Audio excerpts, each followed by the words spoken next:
2 நாள் அரசுமுறை பயணமாக மலேசியா சென்றுள்ள பாரத பிரதமர் நரேந்திர மோடி அவர்கள் பிப்ரவரி 7 மற்றும் 8, 2026 ஆகிய தேதிகளில் கோலாலம்பூரில் ஆற்றிய உரைகளில் முக்கிய அம்சங்கள் இதோ. தமிழ் மொழி குறித்த நெகிழ்ச்சியான பேச்சு. மலேசியாவில் உள்ள இந்திய வம்சாவளியினரிடையே உரையாற்றிய பிரதமர் தமிழ் மொழியின் பெருமையை உலக அரங்கில் பறைசாற்றினார். உலகிற்கு இந்தியா அளித்த மிகப்பெரிய கொடை தமிழ் மொழி என்று அவர் பெருமிதத்துடன் குறிப்பிட்டார். தமிழ் இலக்கியம் அழியாத தன்மை கொண்டது என்றும் தமிழ் கலாச்சாரம் உலகளாவியது என்றும் புகழாரம் சூட்டினார். மலேசியாவில் தமிழ் மொழி கல்வி, ஊடகம் மற்றும் கலாச்சாரத்தில் உயிர்ப்புடன் இருப்பதை சுட்டிக்காட்டி இது இரு நாடுகளையும் இணைக்கும் வலுவான பாலம் என்றார். மலேசியாவின் மலாயா பல்கலைக்கழகத்தில் திருவள்ளுவர் இருக்கை அமைக்கப்பட்டுள்ளதை நினைவு கூர்ந்த அவர் விரைவில் அங்கு ஒரு திருவள்ளுவர் மையம், திருவள்ளுவர் சென்டர் அமைக்கப்படும் என்ற அறிவிப்பையும் வெளியிட்டார். இருதரப்பு உறவு மற்றும் இம்பாக்ட் தொலைநோக்கு.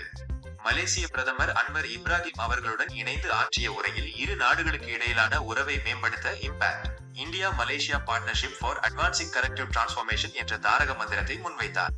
நம்பிக்கையே கரன்சி. தற்போது இந்தியாவின் மிகப்பெரிய கரன்சியாக நம்பிக்கை மாறியுள்ளது என்றும் உலக நாடுகள் இந்தியாவுடன் வர்த்தக ஒப்பந்தங்களை செய்ய ஆர்வம் காட்டுவது இதையே குறிக்கிறது என்றும் பேசினார். பொருளாதார ஒத்துழைப்பு. செமிகண்டக்டர், டிஜிட்டல் தொழில்நுட்பம், புதுப்பிக்கத்தக்க எரிசக்தி மற்றும் பாதுகாப்பு துறைகளில் இரு நாடுகளும் இணைந்து செயல்பட உள்ளதாக தெரிவித்தார். யூபிஐ சேவை. சிங்கப்பூரை தொடர்ந்து விரைவில் மலேசியாவிலும் இந்தியாவின் யூபிஐ யூனிஃபைட் பேமெண்ட்ஸ் இன்டர்ஃபேஸ் பணப்பரிமாற்ற முறை அறிமுகப்படுத்தப்படும் என்று அறிவித்தார். மற்ற முக்கிய அறிவிப்புகள்.